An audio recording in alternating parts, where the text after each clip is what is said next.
Hey everybody, I got a little fun story here for you. Let's just pretend here, let's just go to the land of make-believe.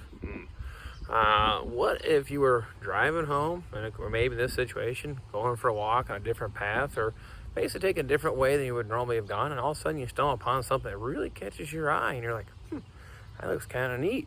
And then you kind of discover there's a little sign on the corner of it that says, for sale. You're like, oh, wow.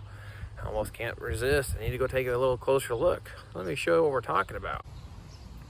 So you walk up on something like this, or drive by, or turn around your car, how it works out to be, and you're thinking, man, that wheelie is a nice car. What exactly am I looking at? And then you look at the price tag. Oh man, 125, go down to 115.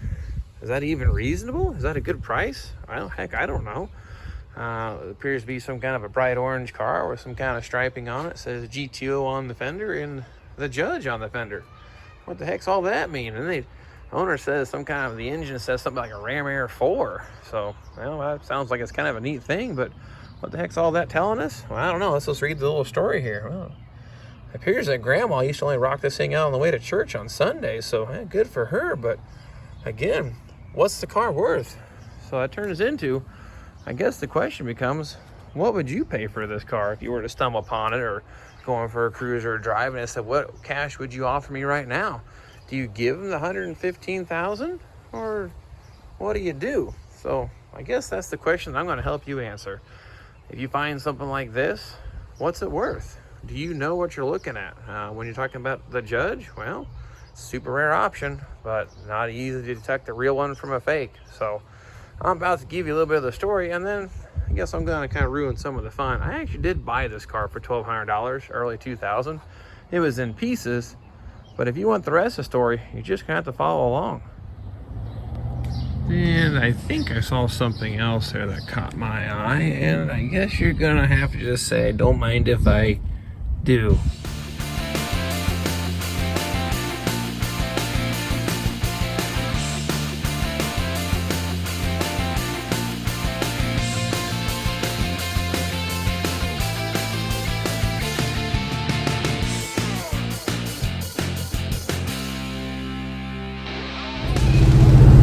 Hello friends, on this episode of Vinyl Village Garage, we're going to go over the facts of, I guess, being the judge in this situation of her car. You're going to pay top dollar and come to find out you got ripped off because it wasn't the real deal.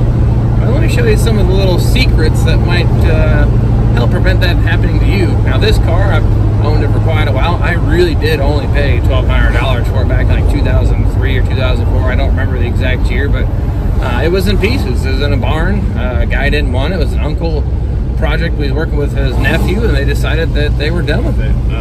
Worked out a deal. He even hauled to the house for the $1,200, so I couldn't say no.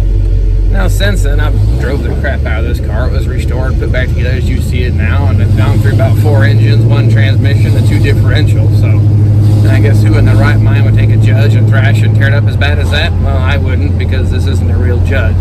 Now, from the outside, walking by, all the details are spot on to be correct, but some of the most important ones, start with the obvious. The VIN doesn't start with 242. That tells you that it is a real GTO, step 1.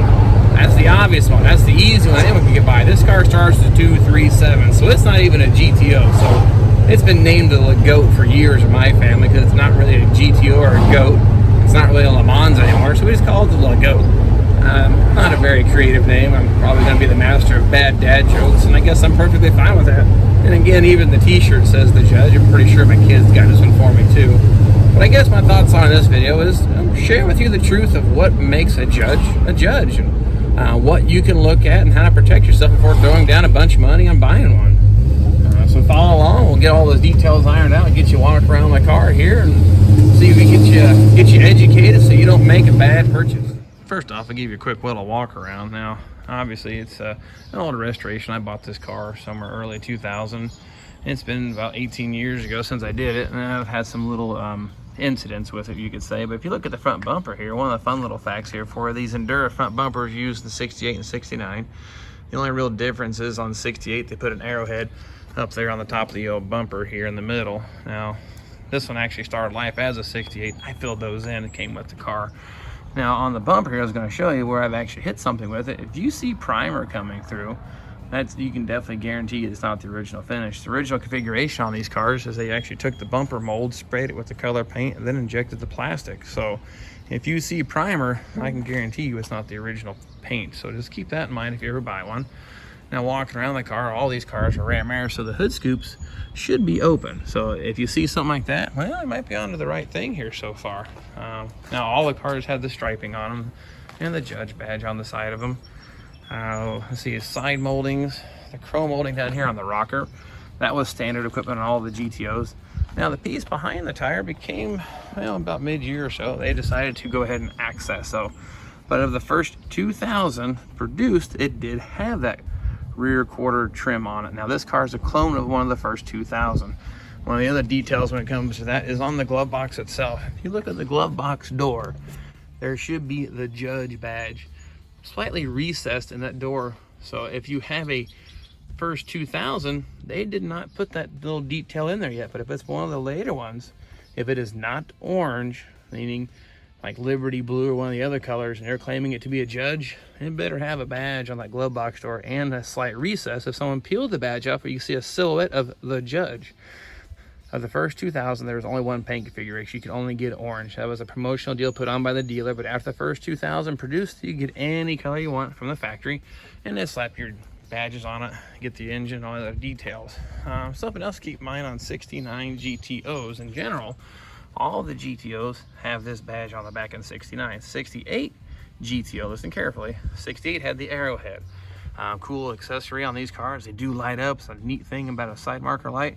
But if you had a 69 LeMans, it actually had the arrowhead. So if someone's trying to pass it off as a 69 GTO and you have the arrowheads in the rear quarter, well, buyer beware, it's probably not a GTO. Or the body shell may have been a LeMans, even if the VIN says 242. Someone might have did some number swapping, so keep that in mind. And of course, the really nice spoiler, wing, whatever you want to call it, whatever your world you live in, but all the GTO Judges had the spoiler on the back, so that detail is a must. One of the little things here, the chrome trim that rides along on the back of the car, along the edge of the trunk deck and on the quarters. They had that on most of them, kind of something typically sometimes is missing, so keep that in mind. GTO taillights is this style. LeMans is more of a rectangle open in the middle, so that'd be one little detail I guess you could look at. And I guess one of the things that I wanted to be kind of particular about, now if you're a real numbers matching crunching guy, gets down in here, but you'll see the letter JA stamped on the rim. You know, that means 1969 disc brakes. So these are even the correct wheels for our 69 GTO Judge. So like I said, all the details are there, but the biggest clues was going to be when you get to the VIN number. This is probably the easiest, most simple thing to begin with to identify whether the car is even a GTO or not. It should say 242, the first three numbers. You'll see that it says 237. So that tells me this car will start its life as a LeMans. Well, I've already told you that, but just in case you're out buying or looking for a car, that's the first place I'd start. If it starts with 242, at least you got a GTO title and some numbers on the car, so you're off to a good start. Let's have a look-see under the hood here. There's some things you can look for under here also. If they're claiming it is a Ram Air 4 car, well, that's a very rare one to begin with. You better buy it if you find out that it's real. None of them had air conditioning. Wouldn't fit, wouldn't put together the way the Ram Air 4 configuration was. It just didn't work. So you could not have a Ram Air 4 with air conditioning. So at quick glance, well, obviously none of the Ram Air parts are here, so it doesn't make it not the deal, but quadjet carburetor would be right. Now Edelbrock intake, nope, clue number one, something's not right. Wrong valve covers, and we do have headers on, which wouldn't necessarily be an unusual upgrade or option someone might have done over the years, but correct style heads, but that says 94 on the head. Well, those aren't the correct heads for 1969 to begin with. And if you dig a little deeper, you'll find out this is just a 1971 350. Looks pretty much playing the part. Does have the correct water pump. The pulleys are lined up. It does have the front accessory drive is correct. But again, not even the right engine to be a GTO Judge. Now originally I said I went through about 3 engines. The first engine I had in this car was a 400. Did have the correct gear block. Had the right heads on it and everything, but I broke it bad. So I had to go and I put a 455 in it, and then Again, I broke that one too. So I had this 350 sitting around. I just kind of dropped under the hood so I could, drive the car again, have some fun with it. Well, that's not every little detail about a GTO Judge. Those are the ones that I would say that are easy to remember. You can compare them really quick. And just say for some crazy chance you have to be driving along, you see one of these cars sitting in a field starting to rot away, and you walk up, the owner goes, "What do you give me for it?" One of those once lifetime opportunities. So you offer him $500 or, $5,000, $10,000, $15,000. Well, these little details may determine whether it's a good investment or not. If you find out that your side of the road find has the indented glove box for the Judge badge, ooh, that's a good sign. We have Ram Air scoops or Ram Air pans under the hood. Well, we're getting a little warmer. Correct badging on the back. Spoiler it is on the car, or at least holes drilled in the trunk deck. Man, we're getting warmer. Look at the VIN number. If it says 242, well, at least you have a GTO. Well, we got that going for you. But at the end of the day, the only way to really prove whether one of these came configured was a GTO Judge, Pontiac Historical Society, PHS documents. That's the only way to prove it. But that takes time and a little bit of money, but small investment to protect yourself on a very, very costly car, possibly. But like I said, on the side of the road, what do? Well, take these little details and go, I got enough there. I think it's a pretty solid deal. I think this is the real deal. Then you're comfortable making a reasonable offer and maybe get the car. And get your PHS after that and kind of find out if you gambled right or not. But hopefully these little details will help you out. Again, this car here behind me, I've had it for quite a while. I'm kind of on the fence what I want to do with it. I've had it, different engine combinations. I'm debating even potentially selling it, making room for something else in the old garage here.